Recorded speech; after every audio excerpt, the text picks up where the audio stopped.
Sənin 4 övladın var. Hə, İkisi qız, ikisi oğlan. bəli. Oğlanlardan biri sənin yanında işləyir, bildiyim qədərilə. Jurnalist kimi ondan razısan?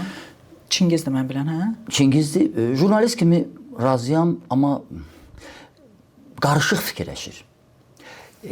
Fikirlərini elə bil ki, atamın bizə saxladığı bandakı kitablar qədər qarışıq yerləşdirir. Yəni, onun eləməli olduğu şeylər ki, konkret olaraq ona verilən tapşırıqla bağlıdır. O tapşırığı sənə sərrast çatdırmaq vərdişlərindən hələ uzaqdır.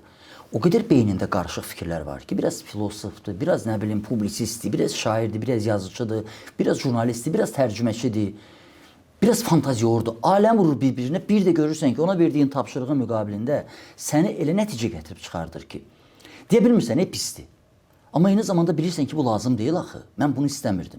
Bu mənada onun beyninin informasiya gücündən, bagajından narazı deyiləm. Amma dükana gəlmisənsə, sən dükandan əgər göyərti alacaqsansa və yaxud kişmiş alacaqsansa və yaxud qab yumağa şotka alacaqsansa, sən yəqin ki, onları istədiyini izah eləməlisən və sən onu verməlidirlər. Bu gəlir göyərti almağa, şotka ilə çıxır. O təxminən belə. Qarışıqlıq var. Talantı var, kifayət qədər istedadlı oğlandır.